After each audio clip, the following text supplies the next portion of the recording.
Olá, tudo bem? Estamos dando sequência ao estudo do Evangelho segundo o Espiritismo.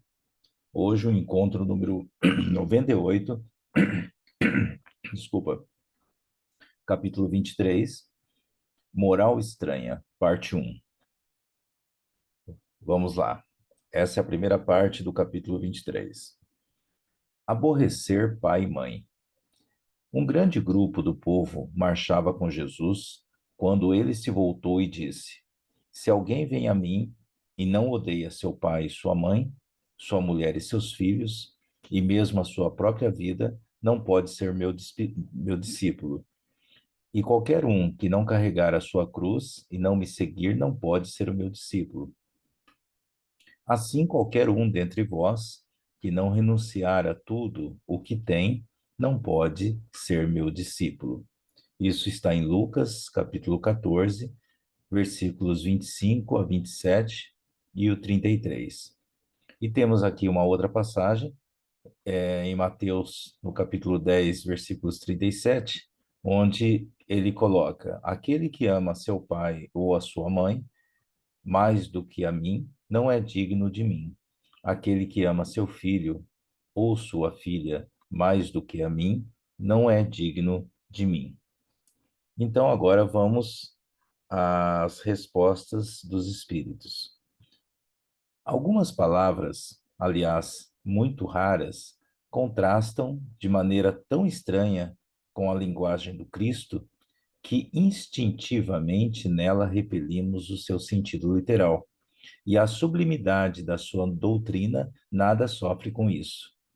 Escritas depois da sua morte, já que nenhum evangelho foi escrito durante a sua vida, acredita-se que, nesses casos, o fundo do seu pensamento não foi bem traduzido, ou ainda, o que não é menos provável, que o sentido primitivo tenha sofrido alguma alteração ao passar de uma língua para outra.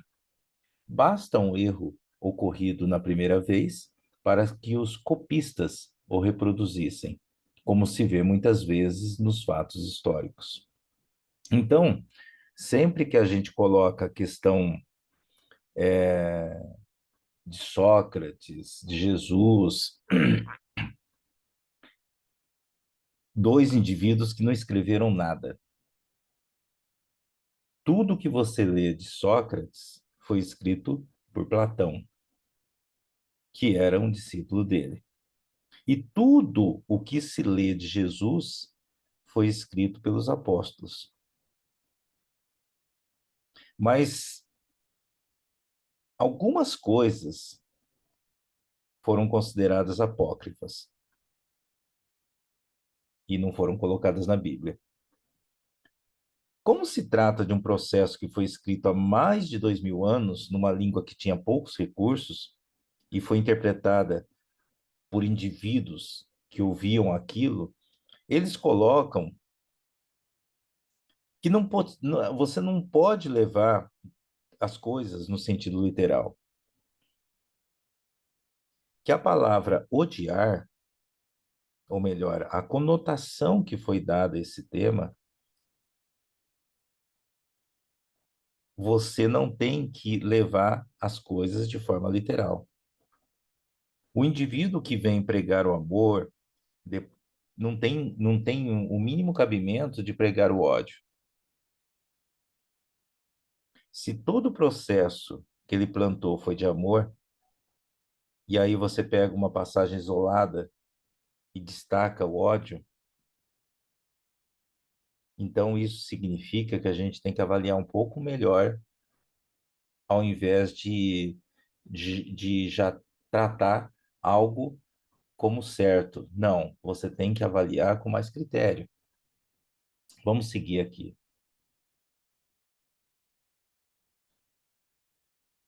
A palavra odiar, nessa frase de São Lucas, se alguém vem a mim e não odeia seu pai e sua mãe, né? É um exemplo disso. Ninguém teve a ideia de atribuí-la a Jesus. Seria então supérfluo discuti-la e ainda mais buscar justificá-la.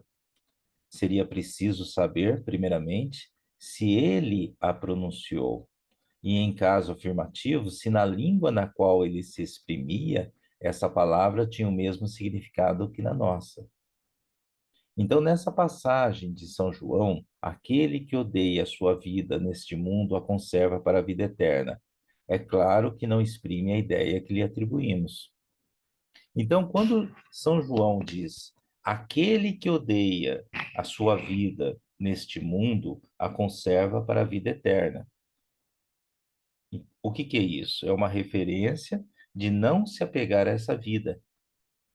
Eu não posso ficar apegado a isso. Eu vou conservar a minha vida, senão eu fico preso. Ai, meu Deus, eu tenho esse carro. Poxa, esse carro é tão bom. Eu não posso morrer. Quanta luta foi para eu comprar e construir essa casa tão grande, tão cheia de estruturas que eu tanto sonhei, piscina. Olha esse terreno. Trabalhei tanto para ter isso, não posso morrer. Então, isso o que que é? É uma concepção muito pequena. Amar a vida material acima de tudo. Então, o que eles nos convidam é amar a vida espiritual. A língua hebraica não era rica e muitas das suas palavras tinham diversos significados. É o exemplo na Gênese, das que designam as fases da criação e que servia ao mesmo tempo para exprimir um período de tempo qualquer e o período diurno. Disso resultou mais tarde a sua tradução para a palavra dia e a crença de que o mundo foi feito em 6 dias. Outro exemplo é a palavra que designa camelo. Outro exemplo é a palavra que designa camelo e cabo, pois os cabos eram feitos de pelos de camelo, e foi traduzida por camelo na alegoria do buraco da agulha. Então, é aquela questão. Lembra? É mais fácil um camelo passar pelo buraco de uma agulha. Vocês lembram? São palavras que eram utilizadas naquele momento. Por exemplo, se estamos consertando uma fiação e eu peço assim para você, me passe um cabo. É óbvio que você não vai sair e vai lá na polícia buscar um cabo para mim. Não é esse cabo que eu estou falando. Você também não irá na cozinha trazer o cabo da panela para mim. Então, nós temos vários sentidos para uma mesma palavra. Vamos continuar. É preciso, além disso, considerar os costumes e as características dos povos que influem na natureza particular de suas línguas. Sem esse conhecimento, o sentido verdadeiro de certas palavras nos escapa. De uma língua a outra, a mesma palavra tem conotação diferente. Pode ser uma injúria ou uma blasfêmia no idioma e nada significar em outra, segundo a ideia que exprima. Na mesma língua, algumas palavras perdem o seu significado com o passar dos séculos. É por isso que uma tradução rigorosamente literal não exprime perfeitamente o pensamento. E para ser exata, é preciso empregar, às vezes, não as palavras correspondentes, mas as equivalentes ou perífrases. O que é perífrase? É um recurso verbal que exprime aquilo que poderia ser expresso por um menor número de palavras. Então, vamos lá. Um exemplo de perífrase. Jesus tem quantas letras? Jesus tem 5 letras. Então, quando a gente fala o Filho de Deus, você já sabe que a gente está se referindo a quem? A Jesus. Se eu falo o rei do reggae, você sabe que a gente está falando de quem? Bob Marley. Se eu falo o rei do futebol, você sabe que a gente está falando de Pelé.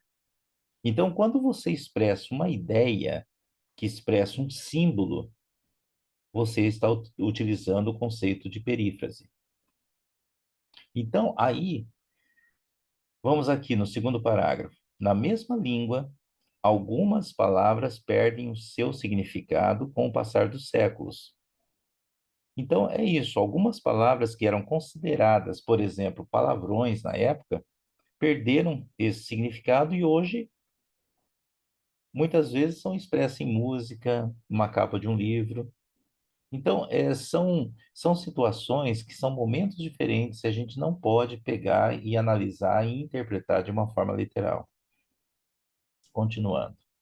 Estas observações encontram uma aplicação especial na interpretação das Santas Escrituras e nos Evangelhos em particular. Se não levarmos em conta o meio no qual vivia Jesus, corremos o risco de nos enganarmos sobre o sentido de certas expressões e de certos fatos, em decorrência do hábito que se tem de interpretarmos os outros de acordo com as nossas próprias condições. Em todo caso, é preciso não dar à palavra odiar no Evangelho seu conceito moderno, senão será contrário ao espírito do ensinamento de Jesus. Ficou claro para vocês?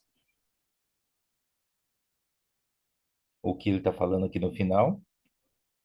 Pode até ser que ele tenha dito odiar, mas não no sentido que a gente conhece hoje, no sentido do significado do odiar que nós temos hoje. Vamos lá, vamos mudar para outro tópico. Abandonar pai, mãe e filhos. Quem tiver deixado a sua casa, seus irmãos, irmãs, seu pai, sua mãe, sua mulher, seus filhos ou suas terras por amor a mim, receberá 100 vezes mais e terá por herança a vida eterna. Aqui está Mateus, capítulo 19, versículo 29. Depois temos duas passagens de Lucas. A primeira, então Pedro lhe disse: Quanto a nós, deixamos tudo e o seguimos. Jesus lhe respondeu: Eu vos digo, em verdade, que ninguém deixará sua casa, seu pai e sua mãe, seus irmãos e sua mulher, ou seus filhos, pelo reino de Deus, sem receber desde já, neste mundo e muito além, no século futuro, a vida eterna. E a segunda passagem, um outro lhe disse: Senhor, eu o seguirei, mas permita que eu disponha primeiro dos bens que tenho em minha casa. Jesus lhe respondeu: Aquele que, tendo a mão no arado, olhar para trás, não é digno do reino de Deus.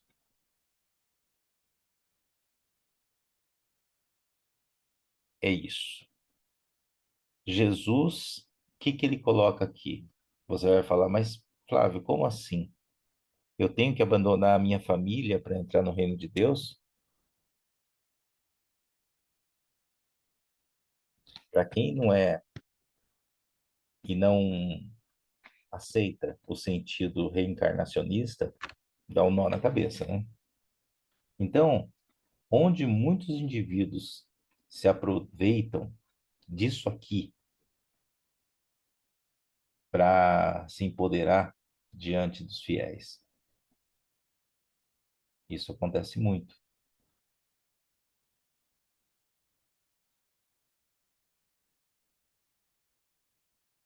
Então, muitas vezes a pessoa fala assim, mas eu não tenho condição.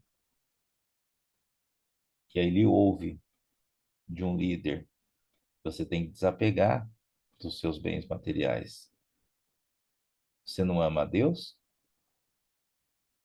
Então, na verdade, o que o texto coloca aqui é sobre algumas situações, né, que temos que enfrentar na vida e temos que fazer escolhas difíceis.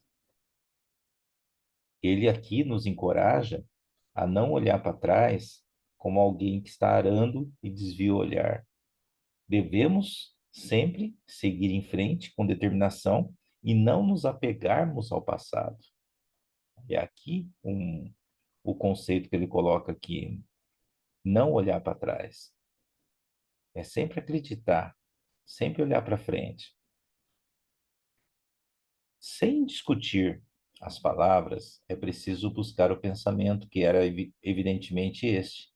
Os interesses da vida futura são mais importantes do que todos os interesses e todas as considerações humanas, pois ela está de acordo com a essência da doutrina de Jesus, enquanto que a ideia da renúncia A sua família seria a sua negação. Não temos, aliás, sobre os nossos olhos a aplicação dessas máximas no sacrifício dos interesses e das afeições da família pela pátria? Condena-se um filho por deixar seu pai, sua mãe, seus irmãos, sua mulher e seus filhos para defender o seu país? Não lhe reconhecemos, pelo contrário, o mérito de deixar a tranquilidade do lar e o calor das amizades para cumprir um dever? Há, sim, deveres que sobrepõem a outros. A lei não obriga a filha a deixar os pais e seguir o esposo? Então, quando um jovem é convocado para defender o país numa guerra, a gente critica por ele estar abandonando a família? É isso que o texto está colocando aqui. Não, não, de forma alguma. A gente não condena esse jovem. Pelo contrário, a gente reconhece seu mérito em cumprir o seu dever. É nesse contexto que está sendo colocado. Existem deveres que se sobrepõem a outros em determinadas circunstâncias. Essas metáforas de sacrifício pela pátria nos ajudam a compreender que, de maneira similar, a mensagem de Jesus nos lembra que existem aspectos espirituais que podem requerer sacrifícios em relação às nossas relações familiares e interesses materiais. O mundo está cheio de casos nos quais as separações mais penosas são necessárias, mas nem por isso as afeições se rompem. A distância não diminui nem o respeito ou a solicitude que se devem aos pais, nem a ternura para com os filhos. Vê-se, pois, que mesmo tomadas ao pé da letra, salvo o verbo odiar, essas palavras não seriam a negação do mandamento que prescreve honrar ao pai e à mãe, nem do sentimento de ternura paternal. Terão mais razão ainda se a entendermos em seu sentido mais profundo. Eles tinham como objetivo mostrar, por uma hipérbole, quanto é imperioso o dever de cuidar da vida futura. Deveriam, além disso, ser menos chocantes para um povo e uma época em que, por força das circunstâncias, os laços de família eram menos fortes do que numa civilização moralmente mais avançada.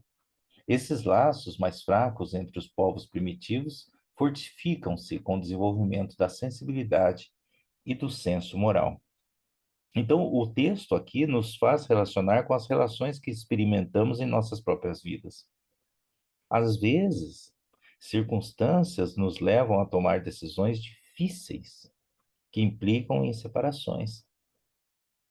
Quando, por exemplo, quando a gente é jovem, saímos de casa, da casa dos nossos pais, em busca de um estudo, ou talvez a gente está contraindo uma nova família, né? Nós deixamos nossos pais, mas isso não significa que o amor e a conexão desapareçam. Mesmo que estejamos distantes fisicamente, podemos manter o respeito, a preocupação, o contato com os nossos pais, assim como a ternura pelos nossos filhos, né? A separação por si só é necessária ao progresso tanto nas famílias quanto nas raças. Elas se abastardam se não há cruzamento, se não se misturam entre si. É uma lei da natureza, tanto no âmbito do progresso moral quanto no progresso material. As coisas são observadas apenas sob o ponto de vista terreno. O Espiritismo nola apresenta de um ponto mais alto, mostrando-nos que os verdadeiros laços de afeição são os do espírito e não do corpo, que esses laços não são desfeitos, nem pela separação, nem pela morte do corpo, que eles se fortificam na vida espiritual pela depuração do espírito. É uma verdade consoladora que nos dá uma grande força para suportar as vicissitudes da vida. Então, essa é uma questão que é comum na vida de muitas pessoas, o desapego. O desapego é difícil, o desapego dói. Observar, assim, ver o filho batendo a cabeça, enfrentando dificuldades, dói. mas é assim que ele cresce. Eu lembro, por exemplo, daqueles documentários, né, que passam na TV. Eu lembro que de um que o foco era a maternidade. E em alguns você notava o sofrimento da mãe em ver o filho fazer alguma coisa e não dando conta. O animal. E ela ficava ali quieta. Eles deixam o filhote se virar um pouco, né? Ele dá uma caída, levanta, dá outra caída, levanta, aí vai lá, dá uma erguidinha, mas está sempre estimulando. Eles estimulam o crescimento, eles estimulam o aprendizado. É parte do processo, entender que por mais doloroso que seja, você precisa deixar ir. É óbvio que quando estava perto de um predador, a mãe ia lá para defender. Mas de uma forma geral, ele precisa se virar de alguma maneira. De uma forma geral, ele precisa aprender em cima das dificuldades. Deixai que os mortos enterrem seus mortos. Ele disse a um outro: segue-me. E ele lhe respondeu: Senhor, permiti que vá antes enterrar o meu pai. Jesus lhe respondeu: deixai que os mortos enterrem os seus mortos. E quanto a vós, ide anunciar o reino de Deus. Lucas, capítulo 9, versículos 59 e 60. O que podem significar essas palavras? Deixai que os mortos enterrem seus mortos.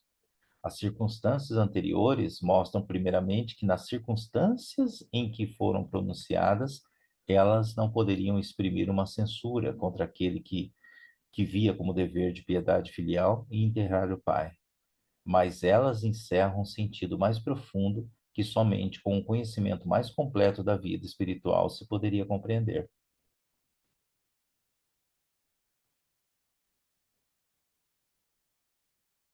Aí vem a pergunta: eu não posso enterrar meu pai? Isso não faz sentido.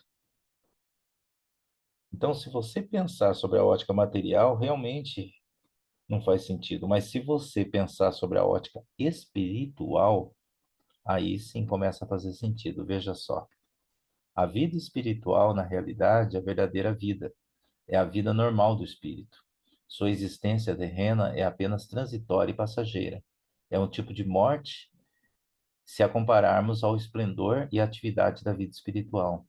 O corpo é apenas uma vestimenta grosseira que reveste momentaneamente o espírito, verdadeira prisão que o ata ao orbe terrestre e do qual ele fica feliz em se livrar. O respeito que se tem pelos mortos não se relaciona à matéria, mas pela lembrança ao espírito ausente. É como aquele que temos aos objetos que lhe pertenceram, que ele tocou em vida e que guardemos como relíquias. Era isso que aquele homem não poderia compreender por si mesmo. Jesus lhe ensina dizendo: não vos preocupeis com o corpo, mas cuidai do espírito. Ide ensinar sobre o reino de Deus. Ide dizer aos homens que a sua pátria não se encontra na terra, mas no céu, pois somente lá está a verdadeira vida.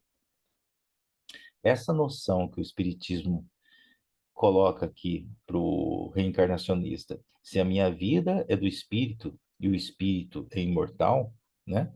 Após cada existência, eu não me esqueço do que vivi. Essa vida no corpo é uma prisão, porque meu corpo é cheio de limitações. Tudo que você faz em excesso, você recebe uma punição. Se você bebe em excesso, você fica bêbado. Se você come em excesso, você tem indigestão. Todos, todos nós ficamos o tempo todo gerenciando o nosso corpo. O corpo é uma criança que não para de chorar. Se libertar disso é um alívio para o espírito. Então, a mensagem de Jesus aqui é: deixe que os mortos enterrem seus mortos. O que que é? No sentido que o corpo físico não é onde está mais o Pai, porque a pessoa se foi. Fica apenas a memória dos momentos vividos. É isso. Nosso próximo encontro, a parte 2 do capítulo 23, Moral Estranha. Que Deus esteja com todos vocês. Uma ótima semana a todos.